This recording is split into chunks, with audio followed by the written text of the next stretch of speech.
Bonjour, chers frères et sœurs. Une fois de plus, nous nous retrouvons pour ce dimanche. Nous allons encore avoir des moments agréables.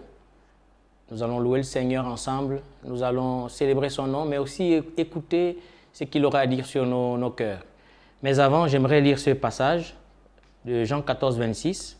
« Mais le Consolateur, l'Esprit Saint, que le Père enverra en mon nom, vous enseignera toutes choses et vous rappellera ce que je vous ai dit. » Nous sommes avec le Seigneur sur un chemin bien tracé. Ce chemin, c'est celui de la vie éternelle. Et le Seigneur nous a fait la promesse d'être avec nous tous les jours jusqu'à la fin des temps. Et pour cela, il nous a laissé un ami fidèle. Cet ami, c'est le Consolateur, l'Esprit Saint. C'est son Esprit, c'est lui-même qui est venu habiter en nous. Et c'est lui qui nous conduira dans toute la vérité et qui nous aidera sur ce chemin combien glorieux que nous avons tous emprunté. Et pour commencer, nous allons chanter ce chœur qui dit « Je m'approche de toi, Seigneur ». Quand je m'approche de toi, je suis ému, je suis émerveillé. Je suis réconcilié avec toi et toi, tu te rapproches de moi.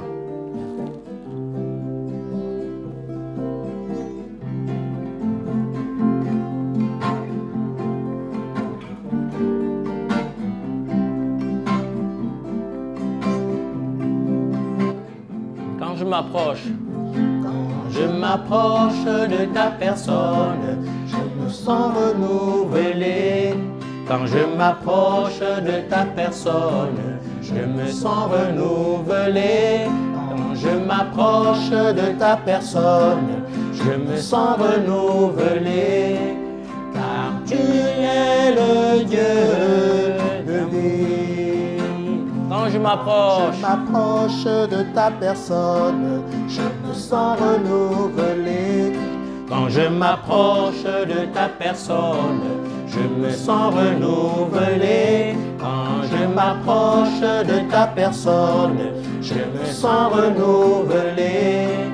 Car tu es le Dieu de vie. Je veux honorer le nom de Jésus-Christ, le nom de mon Sauveur, qui a changé ma vie. Je veux honorer le nom de Jésus-Christ, le nom de mon Sauveur, qui a changé quand je m'approche. Je m'approche de ta personne, Je me sens fortifié. Quand je m'approche de ta personne, je me sens fortifié. Quand je m'approche de ta personne, je me sens fortifié. Car tu es le Dieu d'amour. Quand je m'approche de ta personne, Je m'approche de ta personne. oui, je suis fortifié. Je me sens fortifié. Quand je m'approche de ta personne, de ta personne, je me sens fortifié. oui, quand je m'approche de ta personne, je me sens fortifié. Car tu es le Dieu d'amour. Je veux honorer le nom de Jésus-Christ, le nom de mon Sauveur, qui a changé ma vie. Je veux honorer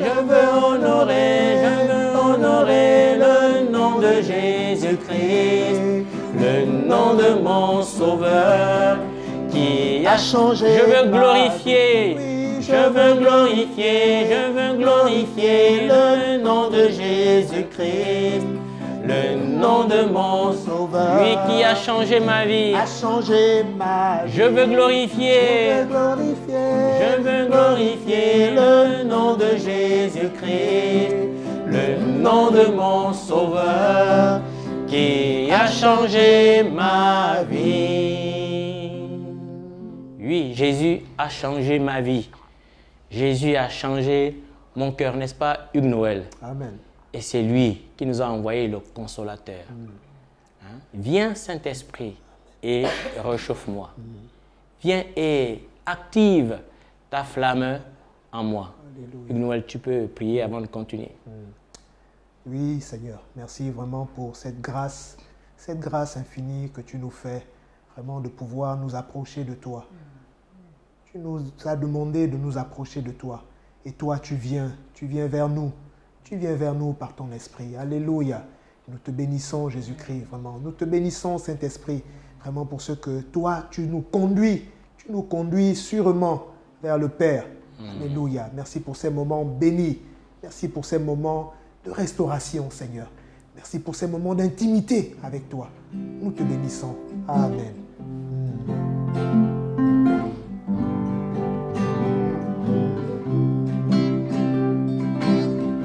Viens, Saint-Esprit, et réchauffe-moi. Viens et active. Viens et active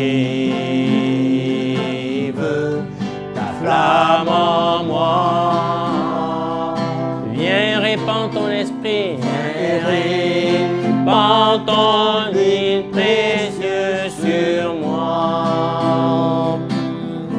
Oui, je veux être imbibé de toi.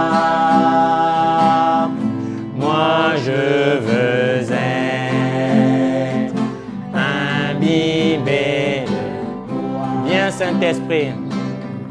Viens, Saint-Esprit, et réchauffe-moi. Viens et active ta flamme en moi. Viens et répands ton huile précieuse sur moi.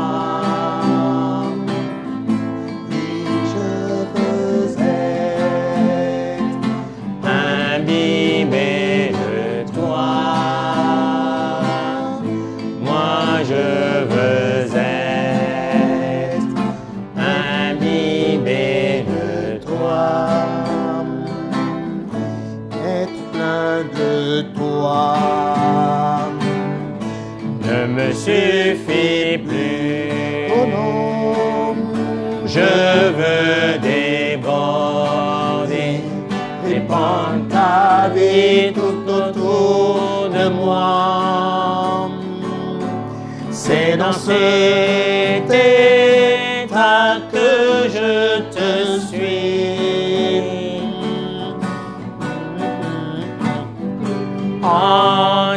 Entièrement, Être plein de toi. être plein de toi ne me suffit plus. oh non, Je veux déborder, répandre ta vie tout autour de moi. C'est dans cet état que je te suis.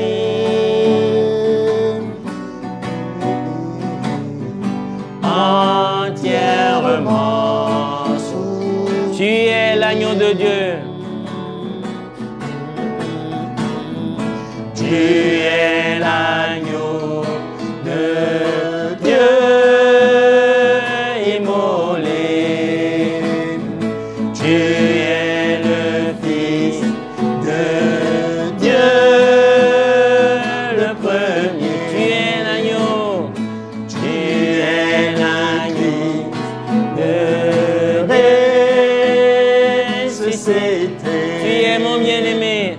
Tu es mon bien-aimé.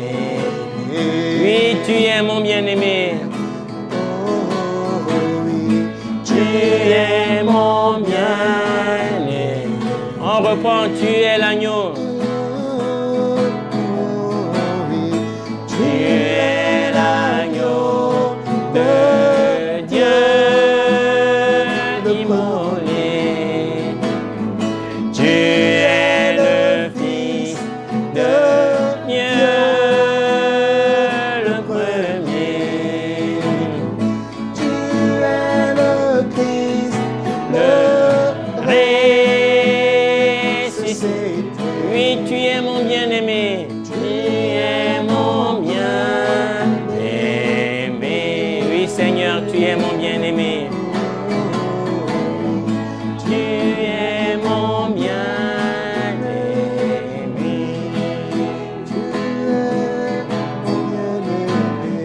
Tu es mon bien-aimé. C'est toi, Seigneur, mon bien-aimé. Oh oui, j'aime rester dans ta présence. Oui, tu es mon bien-aimé. Oh, tu es mon bien-aimé.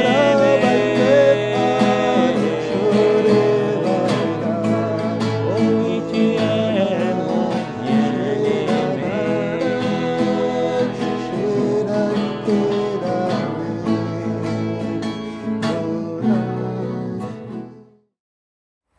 Frères et sœurs, bonjour et bon dimanche. Le message que j'ai à cœur de partager avec vous aujourd'hui, je l'intitulerai « Jésus-Christ est le chemin, la vérité et la vie ». Jésus se présente lui-même comme le sauveur du monde. Dans le livre de Matthieu, Évangile de Matthieu, chapitre 18, le verset 11, c'est lui-même qui parle et il dit ceci: « Car le Fils de l'homme est venu sauver ce qui était perdu. » Il se présente donc comme le sauveur. Personne n'est obligé d'accepter cette proposition de Jésus. Vous pouvez ne pas être d'accord avec ça. Mais si vous considérez Jésus, si vous acceptez Jésus, vous êtes obligé de le prendre tel qu'il se présente lui-même. Et il se présente lui-même comme le Sauveur. Dans l'évangile de Jean, chapitre 14, le verset 6, il dit ceci: « Je suis le chemin, la vérité et la vie. Nul ne vient au Père que par moi. » Alors, nous avons vu que Jésus est le Sauveur. Mais en même temps, il dit qu'il est le chemin, la vérité et la vie.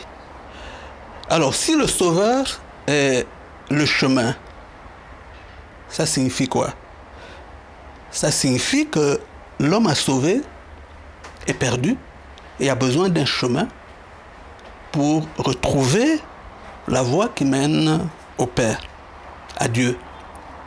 Si le Sauveur est la vérité, ça signifie que l'homme à sauver vit sous le poids des mensonges et a besoin de connaître la vérité.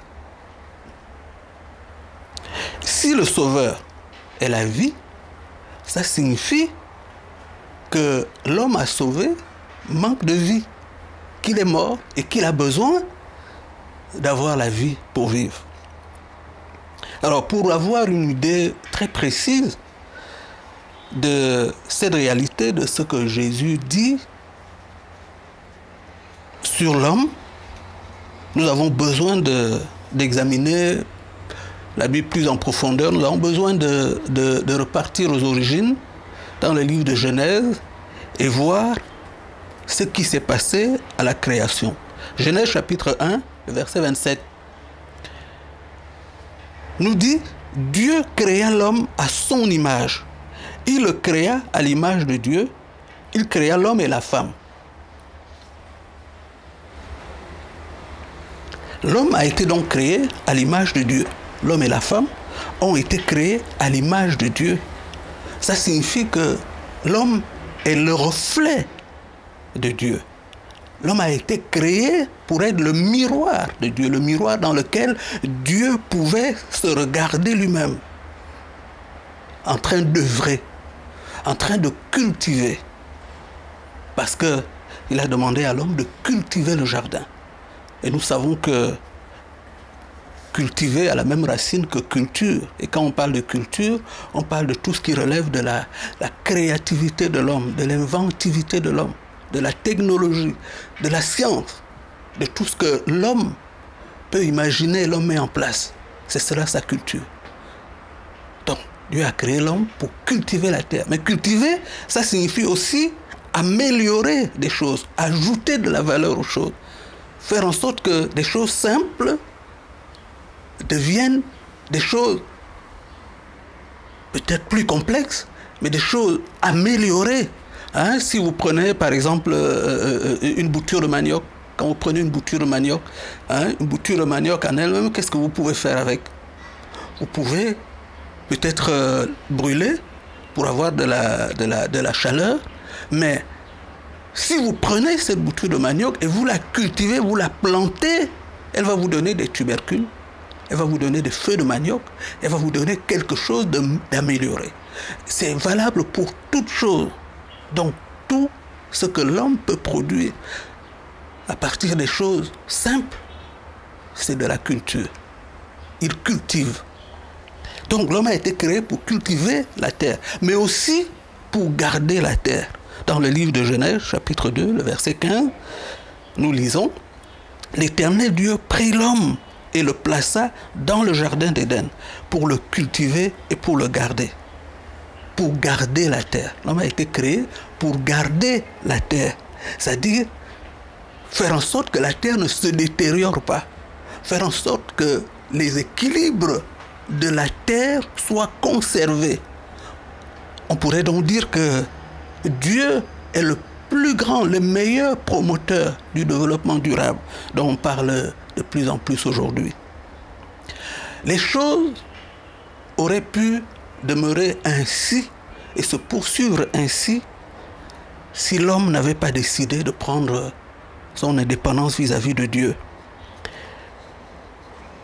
L'homme pouvait vivre et continuer à vivre ainsi sous la grâce de Dieu en consommant le fruit de l'arbre de vie qui est au centre du jardin. Mais nous voyons que l'homme a décidé de consommer le fruit d'un arbre qui était à côté de celui qui était au centre. L'arbre de la connaissance du bien et du mal, l'arbre de la désobéissance, l'arbre qui avait été interdit, l'arbre dont le fruit a été interdit par Dieu. Parce que Satan est venu, c'est ce que nous voyons dans le livre de Genèse, et il a convaincu l'homme de manger cet arbre qui était interdit. Il lui a dit, si vous mangez le fruit de cet arbre-là, vous serez comme Dieu. Si tu manges le fruit de cet arbre, tu seras comme Dieu. Le fruit que Dieu avait pourtant interdit. En réalité, Adam était comme Dieu. Adam et Ève étaient comme Dieu, puisque nous avons vu qu'ils ont été créés à l'image de Dieu. Ils étaient comme Dieu, ils étaient à la ressemblance de Dieu. Ils étaient si bien à la ressemblance de Dieu qu'ils étaient libres comme Dieu, y compris libres de désobéir à Dieu. Et malheureusement, c'est ce qu'ils ont fait. Ils ont utilisé cette liberté pour désobéir à Dieu. Adam a choisi de désobéir, n'a pas pris l'avertissement de Dieu au sérieux. Il a mangé le fruit de la connaissance du bien et du mal. Il a mangé le fruit qui lui permettait de décider lui-même de ce qui est bien ou mal, sans l'aide de Dieu. Il est sorti de la grâce de Dieu. Il a choisi d'essayer d'être comme Dieu en reniant Dieu. D'essayer d'être comme Dieu sans la grâce de Dieu. Malheureusement, cette proposition de Satan était un mensonge.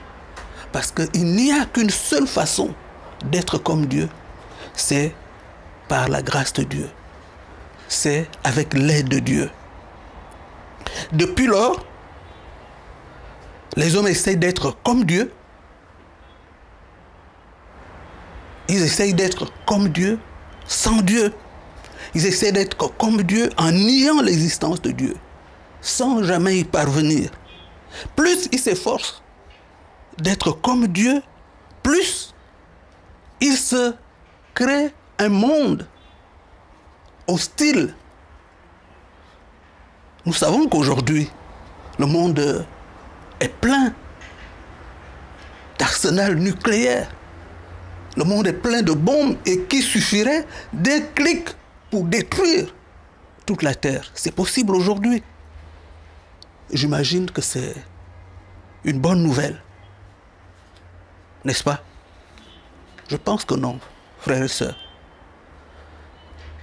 Il y a un livre, il y a un texte biblique qui résume assez bien cette histoire de l'homme, ce drame de l'homme. C'est dans le livre de Romains, chapitre 1, le verset 21. Je vais lire. Car alors qu'ils connaissent Dieu, ils, c'est-à-dire les hommes, alors qu'ils connaissent Dieu, Romains chapitre 1, le verset 21, ils ont refusé de lui rendre l'honneur que l'on doit à Dieu et de lui exprimer leur reconnaissance. Ils se sont égarés dans des raisonnements absurdes et leur pensée dépourvue d'intelligence s'est trouvée obscurcie. Car la Bible dit que Dieu fait grâce aux humbles, mais il résiste aux orgueilleux. Le choix que l'homme a fait de s'affranchir de Dieu a fait de l'homme un être privé de son but. Parce que Dieu était son but. Dieu était son but. L'homme a été créé à l'image de Dieu, à la ressemblance de Dieu. Dieu est le but de son existence. Sans Dieu, l'homme n'a plus de but.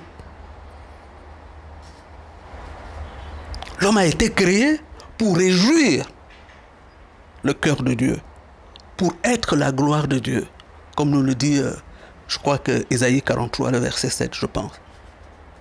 Dieu a créé l'homme pour sa propre gloire. Frères et sœurs, si vous ne faites pas la gloire de Dieu, si vous ne réjouissez pas le cœur de Dieu, vous allez perdre vos forces.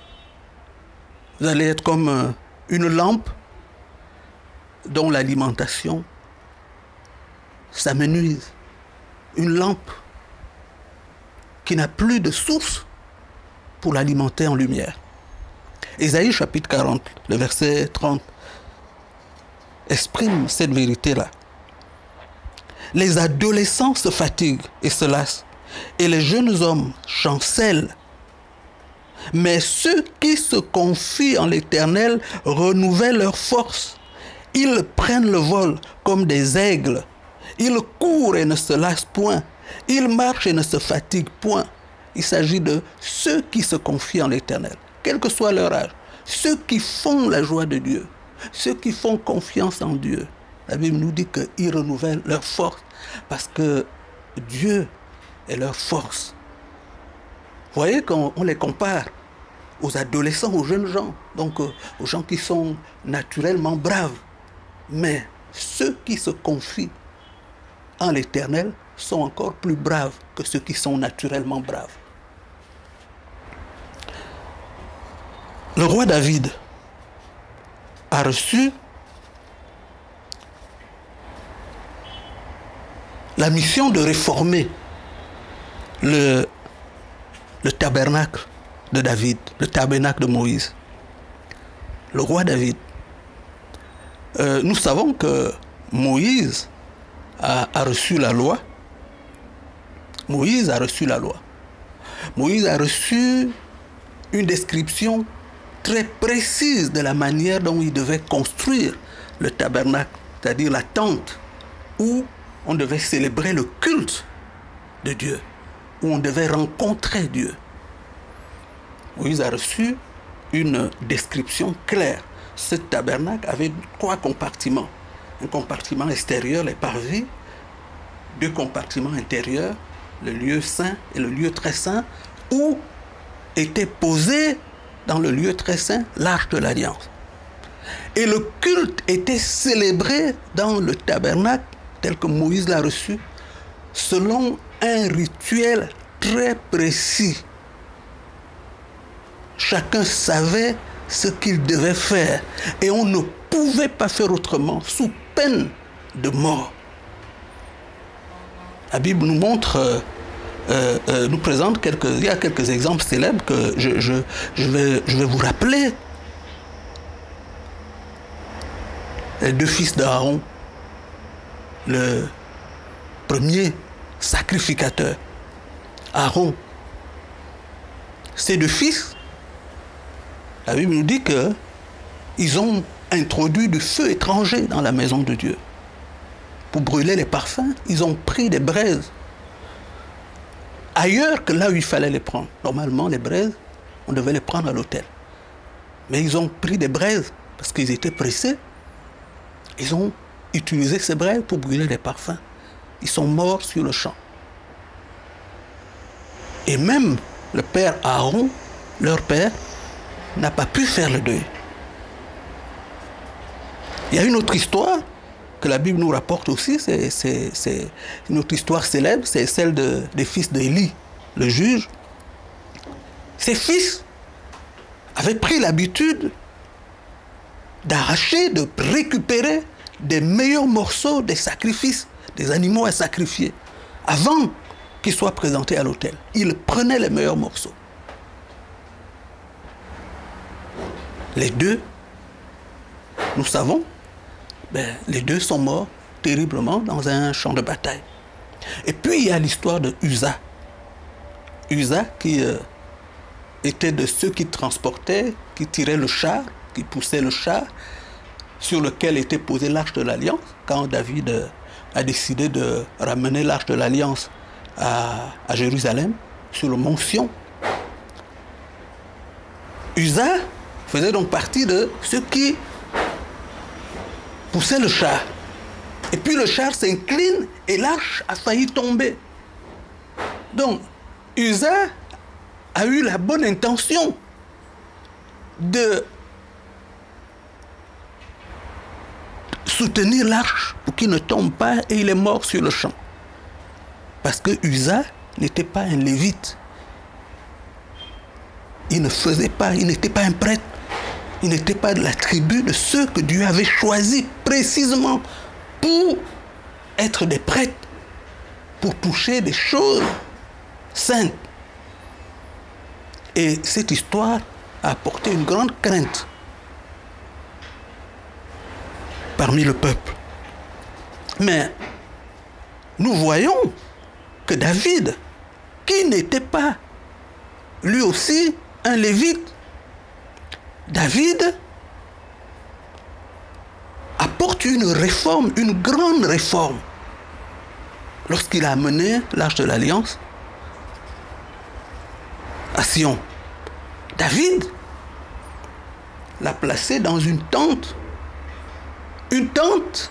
qui ne ressemblait plus à la tente de Moïse, au tabernacle de Moïse. Une tente qui avait un seul compartiment où l'arche était placée avec des prêtres autour. Donc il a introduit un nouvel ordre de prêtres lévites qui avaient la responsabilité de diriger la louange, de chanter par des chants. On ne chantait pas dans le tabernacle de Moïse. Et là donc, on voit là le peuple réuni et puis les prêtres en train de diriger la louange. David n'est pas mort. Alors s'il n'est pas mort pour cette réforme, ça signifie que David a été autorisé par Dieu pour apporter cette réforme-là. David a eu un avant-goût du ministère de l'Église, du ministère de Jésus, du ministère de l'Église de la Nouvelle Alliance. Dans le livre des Actes, Actes chapitre 15, je crois, du verset 16 à 17. Après cela, je reviendrai et je releverai de sa chute la tente de David. J'en réparerai les ruines et je la redresserai. Cette prophétie qui donc parlait de relever la tente de David, c'est-à-dire l'Église, Ça parle de ce qui s'est produit dans la Nouvelle Alliance. Ça parle de l'Église. Cette possibilité nouvelle que David a expérimentée, que l'on pouvait communier avec Dieu dans une adoration de cœur, dans une communion de cœur, dans une communion avec son âme. Et vous savez, je crois que la chaleur que l'on retrouve lorsqu'on lit les psaumes, lorsque vous lisez les psaumes, vous trouvez une chaleur nouvelle. Cette possibilité du cœur qui aime Dieu, que vous voyez dans le livre des psaumes, je crois que c'est cette expérience qui est à l'origine de cela. Vous savez, j'ai essayé de compter dans la Bible le nombre de fois où on rencontre l'expression mon âme, où on parle de mon âme. J'ai regardé et je crois que dans le livre des psaumes, il y a au moins 20 fois, j'ai compté. Il y en a peut-être plus, mais j'ai compté 20 fois avec un petit moteur de recherche.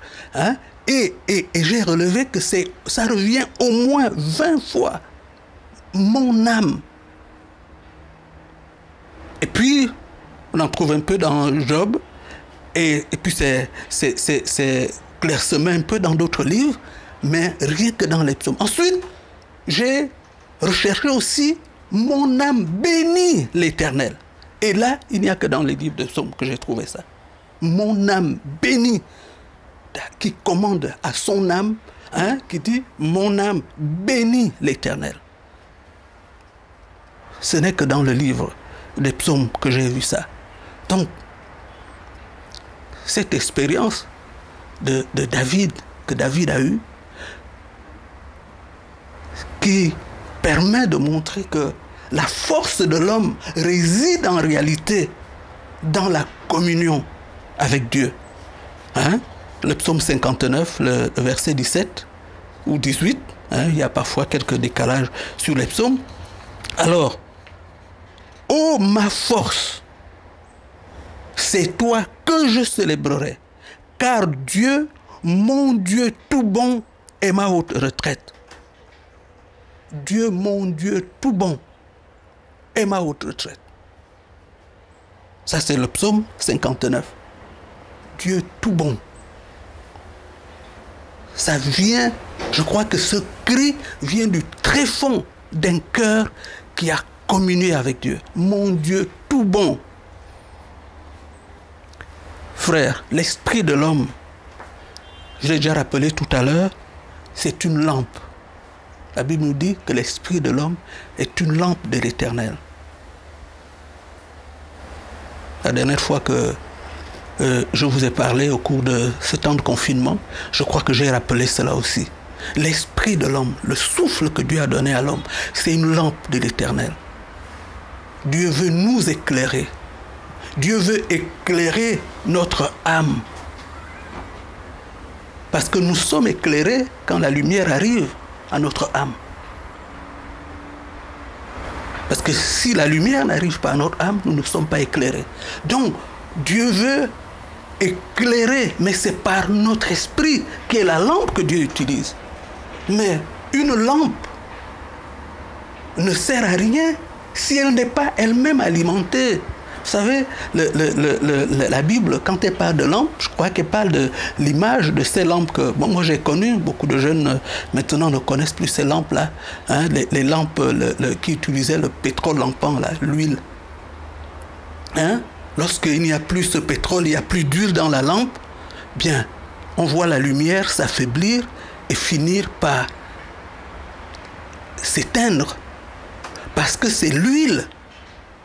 Et cette huile, c'est l'image de Dieu, de l'Esprit de Dieu, qui alimente la lampe, qui à son tour éclaire notre âme.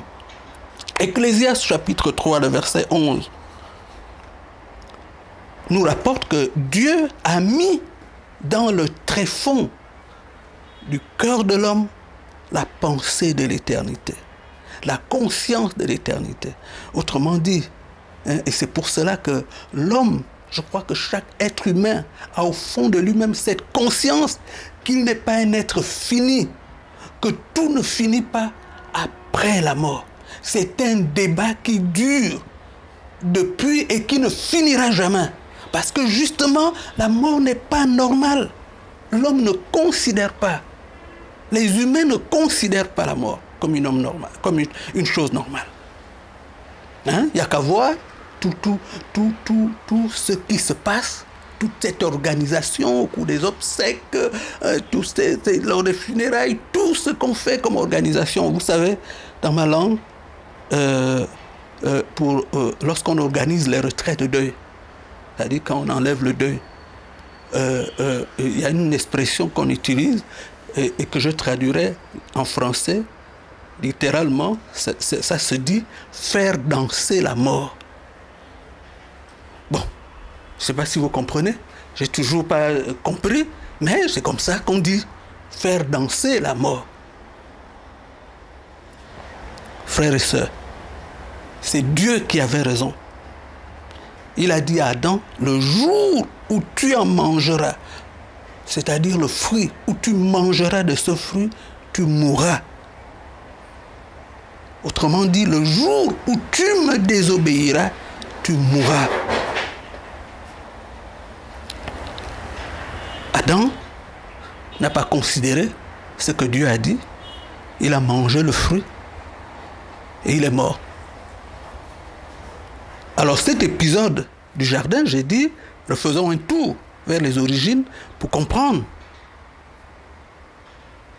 Quand Jésus dit « Je suis le sauveur, je suis le chemin, la vérité et la vie », il se présente donc à cet homme qui est perdu parce qu'il a besoin de retrouver le chemin pour revenir à Dieu. Cet homme qui est prisonnier des mensonges. Il lui faut connaître la vérité qui le garde près de Dieu. Cet homme est mort parce qu'il a rompu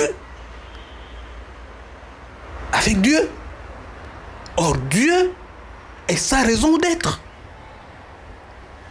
Cet homme doit donc retrouver la vie. Et voilà pourquoi Jésus dit, je suis le chemin, la vérité et la vie. Alors pour ce dimanche, nous allons juste voir cette première partie, nous allons voir comment Jésus est-il le chemin. Et puis dimanche prochain, nous reviendrons sur ce même thème pour voir comment Jésus est-il la vérité et comment est-il la vie. Alors commençons. Jésus est le chemin. Comment Jésus est-il le chemin? Qu'est-ce que la Bible nous dit? Nous allons lire dans l'évangile de Jean, chapitre 1, à partir du verset 1. Et nous lirons les 4 premiers versets. Au commencement était la parole. Et la parole était avec Dieu. Et la parole était Dieu. Elle était au commencement avec Dieu. Toutes choses ont été faites par elle. Et rien de ce qui a été fait n'a été fait sans elle. Elle était la vie. Et la vie était la lumière des hommes. La parole était au commencement. Le terme grec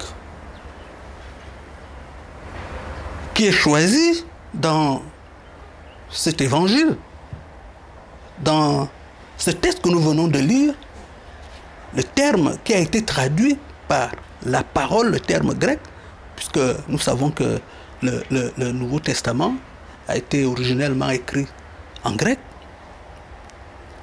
Ce terme, c'était le terme logos. Alors le logos, qu'est-ce que c'est? Pour les savants grecs, le logos, c'est ce principe qu'ils avaient découvert. Ils avaient découvert que l'univers fonctionne de façon harmonieuse, que les planètes tournent de façon harmonieuse, que le soleil est là, que tous ces mouvements de planètes, d'étoiles et tout, se fait de façon harmonieuse, de façon ordonnée. Donc, ils se sont dit, il y a un principe, mais pour eux c'était un principe abstrait qui soutient cet équilibre et cette harmonie de l'univers. C'est ce qu'ils ont appelé Logos. Mais pourquoi les écrivains bibliques, inspirés par l'Esprit de Dieu, ont choisi ce terme pour désigner la parole? Mes frères et sœurs, c'est tout simplement parce que Dieu avait révélé à ses prophètes bien avant les Grecs. Dieu avait révélé à ses prophètes que ce principe n'était pas quelque chose d'abstrait, mais une personne. Celui que la Bible appelle la sagesse, c'est lui qui soutient l'univers.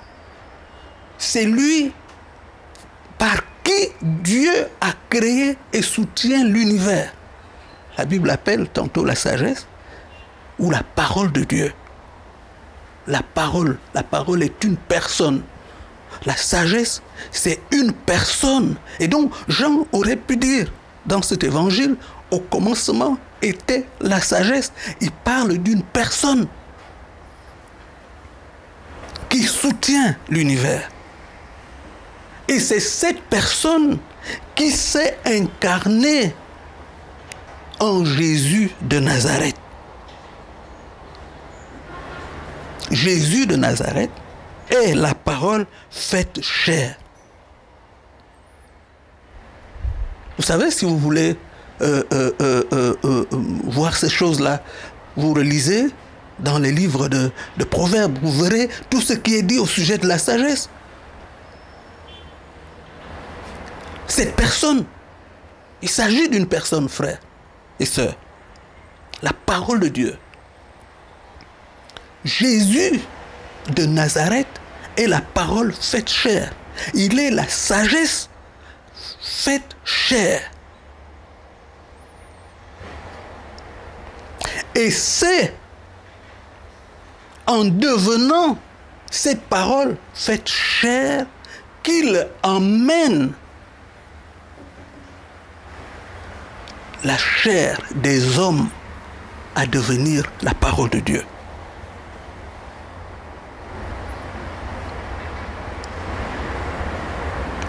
C'est en devenant la parole faite chair qu'il emmène la chair humaine à accomplir la volonté de Dieu. Dans le livre de Hébreux, chapitre 10, le verset 5, je lis: c'est pourquoi Christ, entrant dans le monde, a dit: tu n'as voulu ni sacrifice, ni offrande, mais tu m'as formé un corps. Il a décidé d'accomplir la volonté de Dieu en devenant la parole faite chair, en devenant la sagesse faite chair. Et c'est pour ça que vous rencontrez souvent dans les propos de Jésus, dans ce qu'il dit, il dit souvent, dans les évangiles, on voit ce témoignage de lui-même: je ne fais rien de moi-même, je fais la volonté de celui qui m'a envoyé. Mais bien parce que il est la parole faite chair, la personne par qui Dieu crée et soutient l'univers. Frères et sœurs, se convertir, devenir chrétien, comprenez que c'est céder la prépondérance à la parole de Dieu. C'est naître de nouveau. Naître de nouveau. Naître de nouveau, c'est ce que Jésus lui-même a dit un jour à Nicodème. Nicodème qui était un docteur de la loi, un enseignant de la loi. Jésus lui a dit, si tu veux entrer dans le royaume de Dieu, il faut naître de nouveau. C'était incompréhensible pour Nicodème. Mais c'était ça. Il faut naître d'eau et d'esprit. Naître d'eau et d'esprit. C'est ce que Jésus a expliqué. Mais dans la Bible, l'eau est souvent l'image de la parole de Dieu. Il faut naître de parole de Dieu. C'est cela l'image. La parole de Dieu n'est pas une réalité abstraite. Retenez-le, frères et sœurs. La parole de Dieu n'est pas une réalité abstraite. C'est la parole qui s'est incarnée à Jésus-Christ. C'est une personne avec laquelle on peut rentrer en relation. Et c'est cette personne qui a été incarnée en Jésus-Christ. La sagesse de Dieu, c'est une personne. Ça a toujours été une personne. Et c'est elle qui s'est incarnée en Jésus-Christ. L'expression suivre Jésus n'est pas une réalité abstraite. Cette parole qui a adopté le corps de Jésus, qui s'est approprié le corps de Jésus, cette parole veut adopter notre corps. Elle veut s'approprier notre corps. C'est ça, suivre Jésus. C'est ça, se convertir. Devenir chrétien. C'est la parole de Dieu, la personne qu'on appelle la parole de Dieu, qu'on appelle la sagesse de Dieu, qui est devenue, qui a pris corps en Jésus. Cette parole veut prendre corps en chacun de nous. C'est ça, suivre Jésus. C'est un engagement dans une relation avec la parole de Dieu, avec la sagesse de Dieu. Ça signifie qu'on perd sa vie pour que la parole de Dieu devienne notre vie. Dans le livre de Matthieu, chapitre 10, le verset 39, je vais lire, et c'est Jésus qui parle ainsi. Il dit, celui qui conservera sa vie la perdra, et celui qui perdra sa vie à cause de moi la retrouvera. Et l'apôtre Paul l'exprime aussi à sa manière lorsqu'il dit, ce n'est plus moi qui vis, c'est Christ qui vit en moi. Galates chapitre 1, le verset 20. J'ai été crucifié avec Christ, et si je vis, ce n'est plus moi qui vis, c'est Christ qui vit en moi. Si je vis maintenant dans la chair, je vis dans la foi au Fils de Dieu qui m'a aimé et qui s'est livré lui-même pour moi. Quelle différence y a-t-il entre ce que nous venons de lire et cette autre parole que Jésus lui-même a dite? Comparez un peu. Je vais lire Jean 8, 28. Jésus donc leur dit, quand vous aurez élevé le Fils de l'homme, alors vous connaîtrez ce que je suis, et que je ne fais rien de moi-même, mais que je parle selon ce que le Père m'a enseigné. Donc Jésus dit, je ne fais rien de moi-même, mais je parle selon ce que le Père m'a enseigné.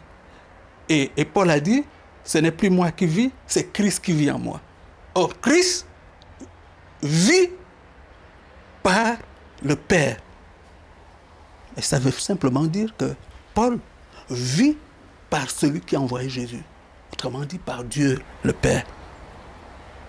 Vous savez, la meilleure image de cette union, la meilleure image biblique de cette union, c'est le mariage. C'est le mariage. Et je vais vous lire un texte qui confirme cela, qui nous dit cela. 2 Corinthiens chapitre 11, le verset 2. C'est l'apôtre Paul qui écrit aux Corinthiens, inspiré par le Saint-Esprit, par le projet que Dieu a mis dans son cœur pour cette Église, pour ses frères et sœurs. Il dit, car j'ai pour vous un amour qui ne tolère aucun rival et qui vient de Dieu lui-même. Je vous ai en effet fiancé à un seul époux pour vous présenter au Christ comme une jeune fille pure. Je vous ai fiancé à un seul époux. Ça parle du mariage. Et nous savons que le mariage exige que l'on fasse des concessions de façon réciproque. Vous devez faire des concessions. Il y a des choses que vous devez abandonner parce que l'autre va s'approprier des domaines de votre vie. C'est ça le mariage. Malheureusement, beaucoup de personnes pensent que le mariage, c'est la fête. Mes frères et sœurs, le mariage, il commence après la fête. En tout cas, si vous voulez que la flamme ne s'éteigne jamais, c'est là qu'il faut mettre les bouchées d'eau. Si vous voulez que votre engagement chrétien soit conforme à ce que Dieu a prévu, vous devez le considérer comme un mariage où vous êtes l'épouse. C'est vous l'épouse qui doit être adoptée par l'époux. Vous devez devenir la propriété de votre époux, le Christ. Il ne s'agit pas d'une union libre, où chacun fixe ses modalités, où chacun décide ce qu'il veut. Non, frères et sœurs, vous pouvez décider de ne pas suivre Christ, de ne pas suivre la parole de Dieu. Mais la parole de Dieu, elle est entière. Vous ne pouvez pas la disséquer, vous ne pouvez pas prendre des morceaux, faire des morceaux choisis. Ou vous la laissez entièrement, ou vous la prenez entièrement. La Bible nous dit que la bouche parle de l'abondance du cœur. C'est de l'abondance du cœur que la bouche parle. Autrement dit, frères et sœurs, si votre âme n'est pas convaincue de quelque chose, si une chose n'est pas profondément assise dans votre âme, tout ce que vous essayez de faire extérieurement, c'est un bricolage qui ne durera pas. Parce que c'est ce qui est assis dans l'âme qui peut s'exprimer durablement. Et je pense que c'est pour ça que la Bible nous dit d'avoir les sentiments qui étaient en Jésus-Christ. Philippiens chapitre 2, le verset 5 nous dit « Ayez en vous les sentiments qui étaient en Jésus-Christ. » Les sentiments. Les sentiments sont une caractéristique, une disposition de notre âme. Hein? Quand la Bible parle de l'âme, souvent, vous verrez que ça fait référence soit au sentiment, ça fait référence soit à l'intelligence, ça fait référence soit à la volonté. Hein? Ces choses qui font partie de notre identité, qui nous caractérisent, mais qui sont au-dedans de nous et dont on peut manifester des expressions, mais qui sont des choses qui font partie de notre homme intérieur. Je disais que l'âme est une partie de la chair. Lorsque vous voyez dans la Bible la chair, le terme, l'expression chair, cette expression renvoie souvent à l'âme. Ces choses que je viens de citer, soit les sentiments, soit la volonté, soit l'intelligence, mais aussi au corps. C'est ça les deux aspects de la chair. Il y a un aspect qui est intérieur et un aspect qui est physique de la chair. La chair renferme cela. Alors, nous avons dit que Philippiens 2,5 nous dit « Ayez en vous les sentiments qui étaient en Christ. » Pourquoi cette exhortation? Mais parce que les sentiments de Christ sont la meilleure illustration de la parole faite chair. La meilleure illustration de la chair qui est sanctifiée. La Bible nous dit que, c'est dans Hébreux chapitre 12, verset 14, nous dit « Recherchez la paix avec tous et la sanctification sans laquelle personne ne verra le Seigneur. » Autrement dit, sans la sanctification, nous ne pouvons pas nous approcher du Seigneur.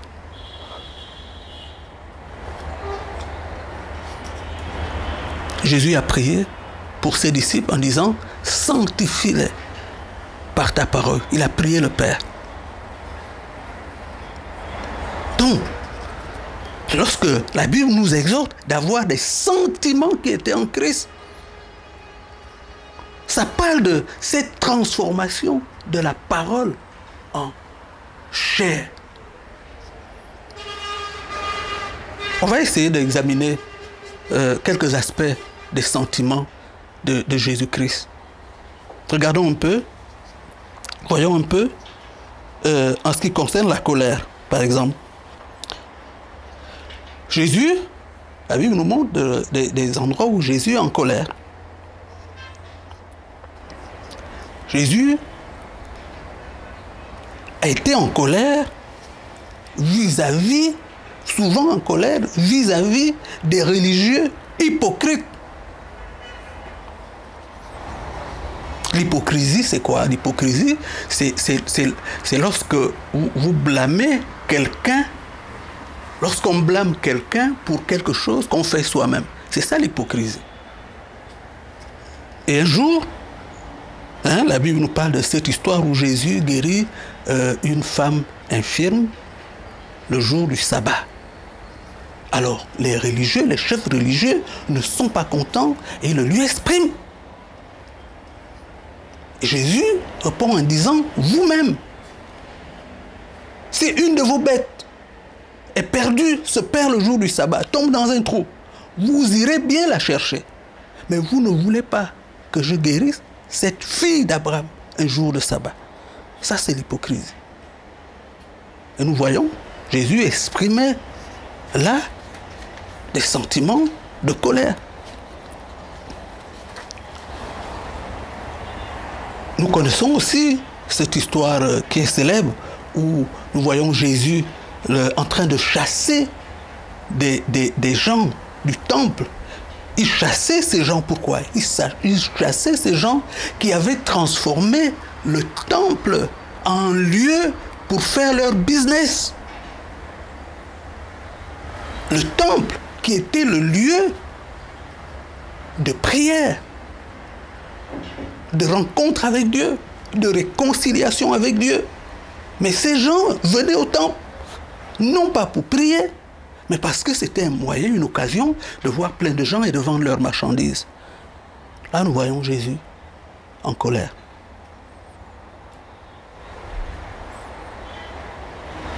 Frères et sœurs, à quoi servent vos colères? À quoi servent vos colères? La Bible nous dit de ne pas dormir sur la colère.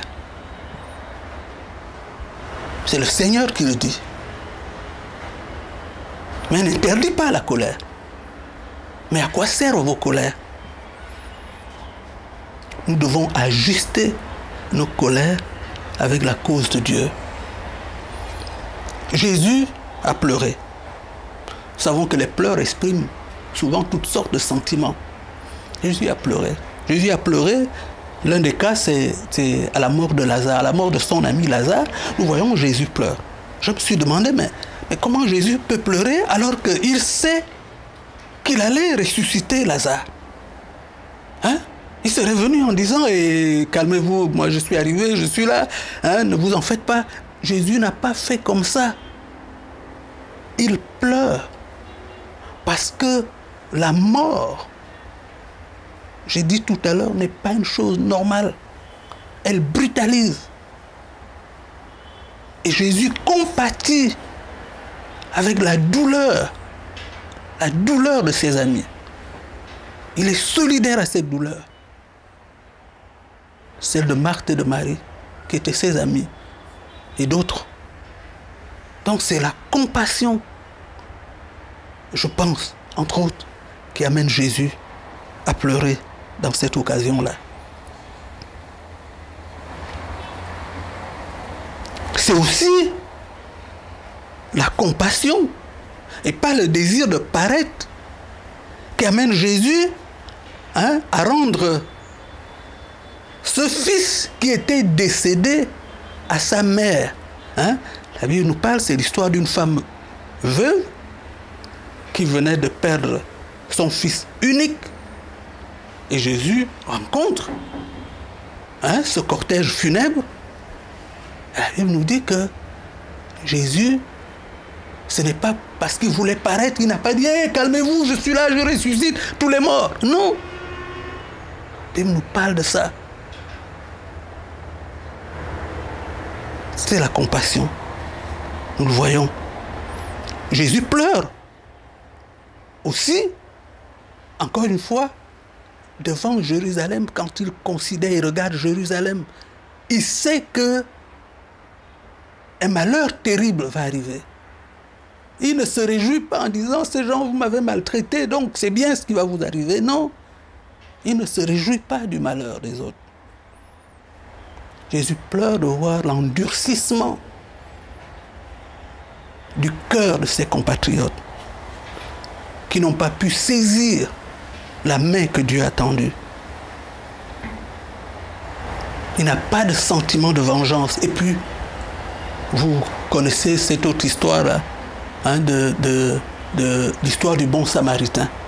On dit le bon samaritain, nous l'appelons le bon samaritain, parce que justement, c'est Jésus qui raconte cette histoire, cette parabole du samaritain. En Israël, les samaritains, c'était un peuple méprisé par les Juifs. Un peuple dont il ne fallait pas s'approcher, il ne fallait pas faire affaire avec eux. Mais dans cette situation, cette histoire que Jésus raconte, c'est le Samaritain qui a agi en humain, qui a agi avec compassion pour aider cette personne que les brigands ont laissée sur le seuil de la mort. C'est le bon samaritain, le samaritain qui s'est occupé de lui, qui l'a pris et qui l'a amené et l'a bien traité.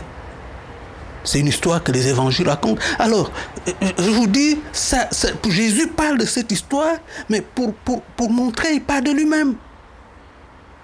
Aussi, il nous révèle ses sentiments. Il révèle qu'il n'a pas de cliché dans sa considération pour les hommes. Il n'a pas de cliché, il n'a pas de préjugés. Parce que lui, ce qu'il considère, ce sont les actes que les gens posent. Il n'a pas de préjugés sur les origines. Ayons les sentiments qui étaient en Christ. Et nous voyons Jésus aussi à la croix. Lorsqu'on va l'exécuter. Mais il prie pour ses bourreaux. Il dit, Père, pardonne-leur, car ils ne savent pas ce qu'ils font.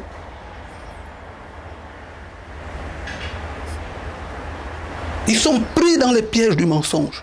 Jésus le savait. Il prie pour ses bourreaux. Il n'est pas rempli de haine. Frères et sœurs, je vais vous dire ce matin, je vais vous dire une chose importante qu'on oublie souvent. L'état de notre âme. L'état de notre âme impacte fortement,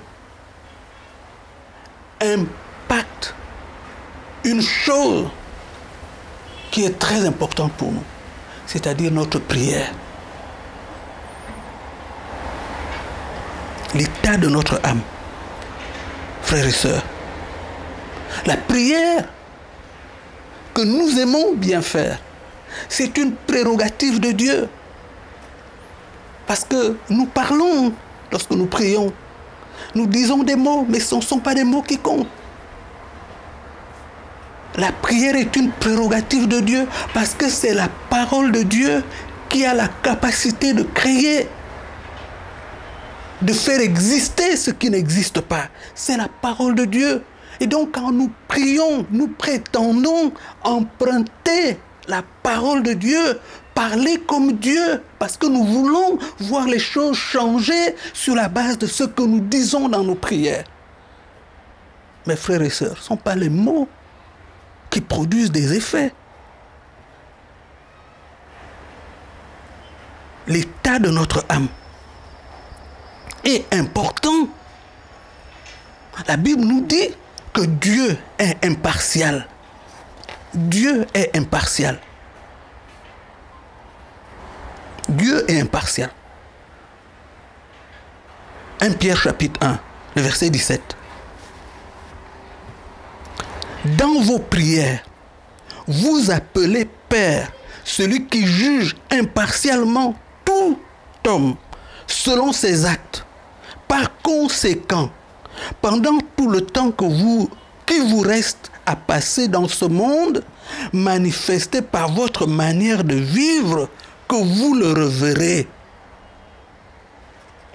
Dieu est juste. Dieu est juste. Et c'est pour ça que la parole de Dieu nous dit que la prière du juste a une grande efficacité. Jacques chapitre 5, le verset 16. Confessez vos péchés les uns aux autres et priez les uns pour les autres afin que vous soyez guéris. Quand le juste prie, sa prière a une grande efficacité. La prière du juste est efficace, frères et sœurs, parce que c'est la justice qui soutient l'univers.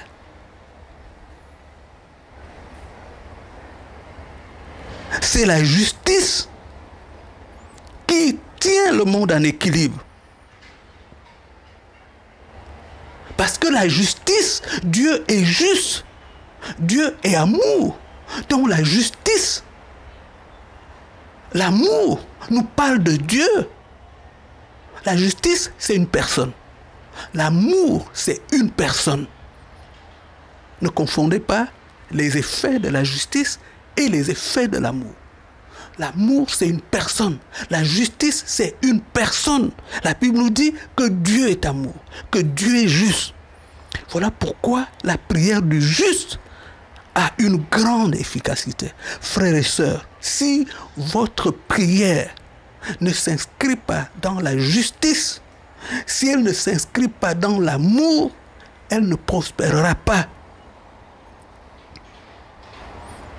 Vous savez comment j'ai appris, j'ai réalisé cela? Parce que Dieu m'a montré une image. Dieu m'a montré une image. Vous savez,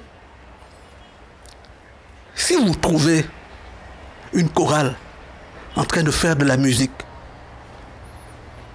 en train de chanter, et vous arrivez et vous voulez entrer dans cette musique, vous voulez chanter avec eux, une chose que vous devez faire, c'est pouvoir entrer en cadence avec eux. Pouvoir vous mettre au diapason avec eux. Les musiciens, je crois qu'ils diraient, pouvoir être dans la même gamme. Parce que sinon, vous allez chanter faux. Et si vous chantez faux, vous allez déranger l'harmonie de ce qui se passe et les autres auront tendance à vous chasser. Parce que vous dérangez l'harmonie. Frères et sœurs, l'harmonie de l'univers est soutenue par la parole de Dieu, par celui qui s'appelle la parole de Dieu. Elle est soutenue par celui qui est la justice, c'est une personne. Elle est soutenue par celui qui s'appelle amour. C'est pour ça que je dis que si vous voulez que votre prière soit efficace, elle doit se mettre en cadence, en harmonie avec l'amour, en harmonie avec la justice, en harmonie avec la sagesse, en harmonie avec la parole de Dieu. Un jour, je priais. Hein? Je prie souvent pour mes enfants, je prie pour beaucoup de choses. Et puis un jour, je priais. Il arrive de prier si l'enfant est malade. Et je priais.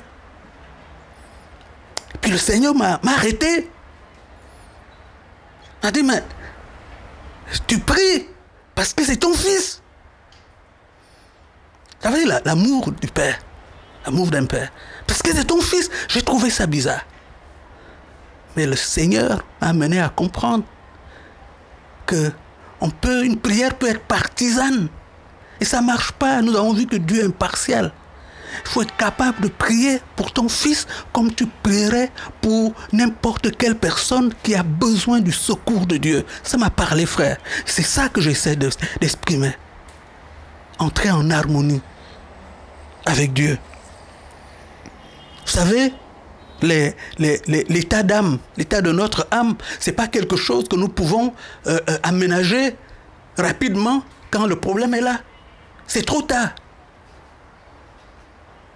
C'est pour cela que nous avons lu dans ce texte que Pierre dit, vous devez révérer, puisque vous savez que Dieu est impartial, vous devez le révérer, vous devez l'adorer, vous devez l'aimer, vous devez être en communion avec lui, pour que le moment venu, votre prière soit la prière de quelqu'un qui est uni à Jésus-Christ, de quelqu'un qui est juste, de quelqu'un qui est impartial. Ayez en vous les sentiments qui sont en Christ. C'est comme ça que nos sentiments, c'est comme ça que notre âme entre en bénédiction pour l'Éternel. Mon âme bénit l'Éternel. Et c'est comme ça que vous laissez Jésus vivre en vous pour que nous redevenions l'image de Dieu. L'image dont Dieu prend plaisir, qui est le miroir de Dieu, comme Dieu a témoigné de Jésus lui-même, son Fils. Matthieu chapitre 3, le verset 17. Et voici, une voix se fit entendre des cieux. Une voix fit entendre des cieux ces paroles. Ça se déroule lors de son baptême. Celui-ci est mon fils bien-aimé en qui j'ai mis toute mon affection. Ça, c'est le témoignage de Dieu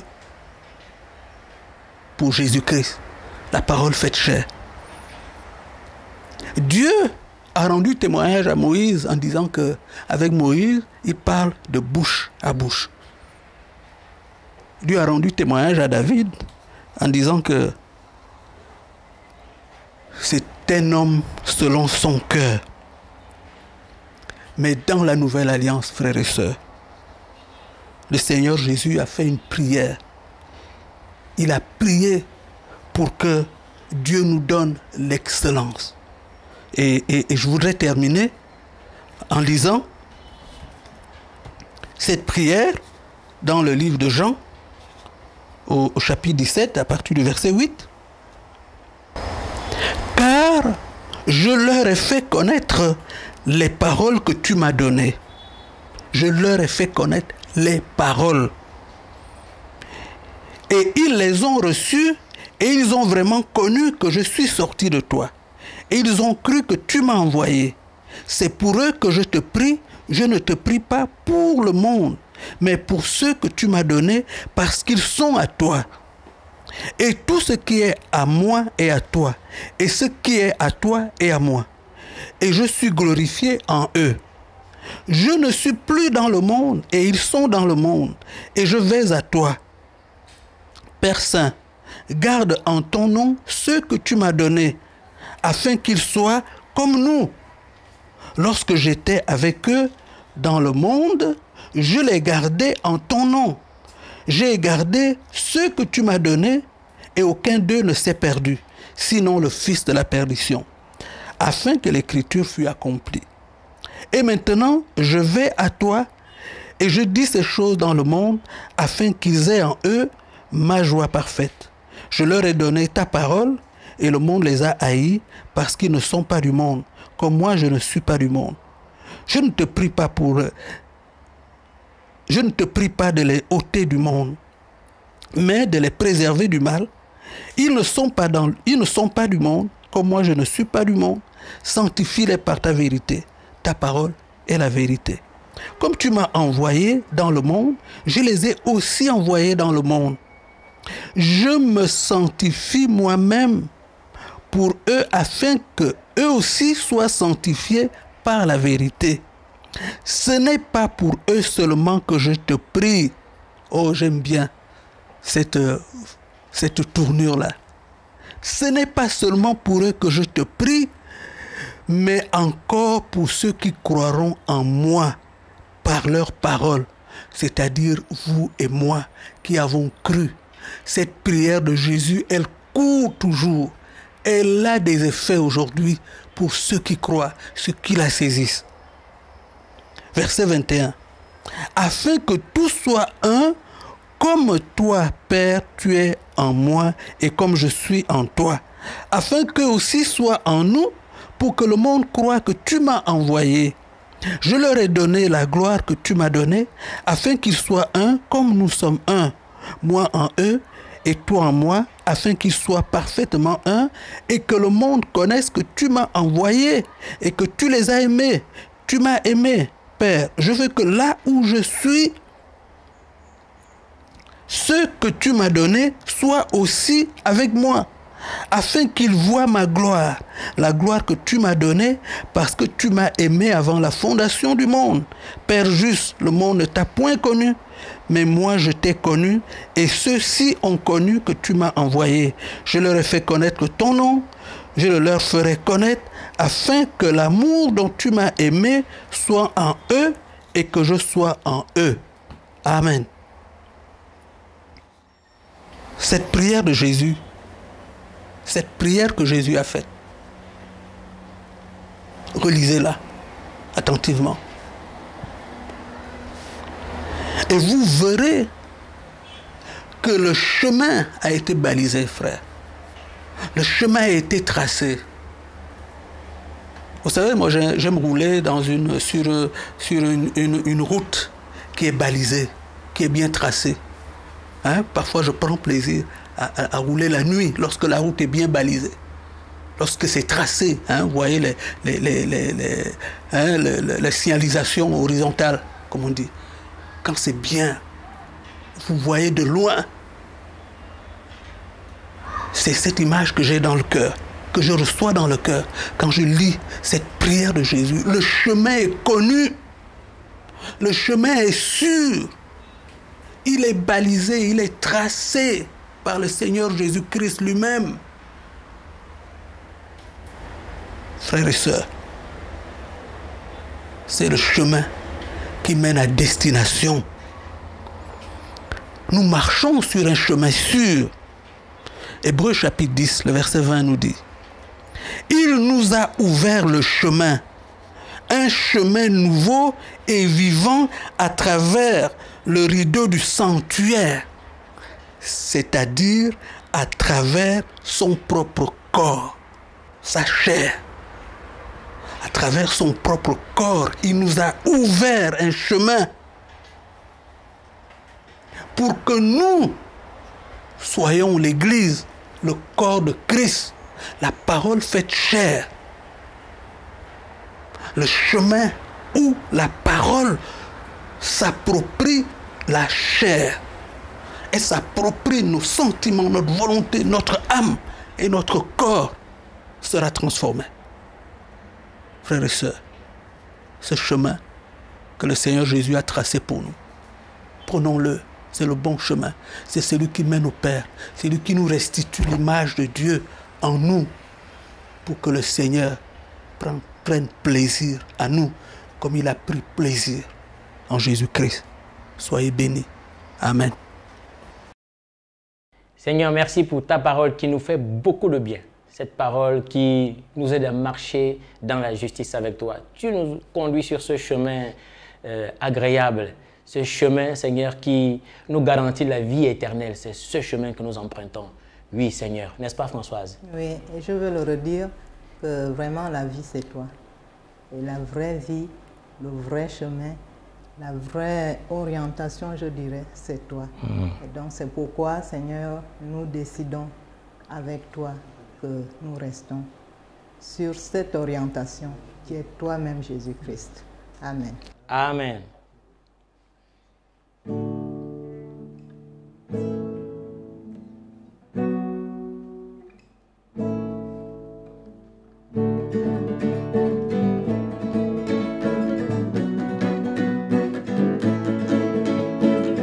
Le chemin que tu as tracé pour moi, c'est ce chemin que j'emprunte. Le chemin que tu as tracé pour moi, c'est ce chemin que j'emprunte. Je ne prendrai aucun autre chemin, mon Dieu, sinon ton chemin pour signifier que je t'aime. Aucun autre chemin, sinon le tien, Seigneur, pour signifier que je t'aime.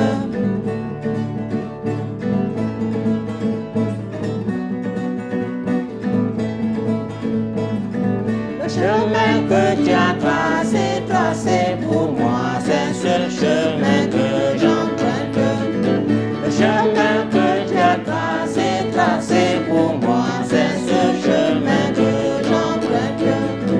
Je ne prendrai aucun autre chemin, mon Dieu, sinon ton chemin pour signifier que je t'aime. Aucun autre chemin, sinon le tien, Seigneur, pour signifier que je t'aime. Je ne prendrai aucun autre chemin, mon Dieu, sinon ton chemin pour signifier que je t'aime. Aucun autre chemin,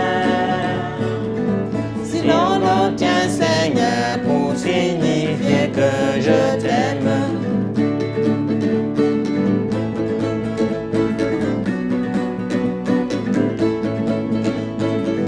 Le chemin que tu as tracé pour moi, c'est ce chemin que j'emprunte. Le chemin que tu as tracé pour moi, c'est ce chemin que j'emprunte. Je ne prendrai aucun autre chemin, mon Dieu, sinon ton chemin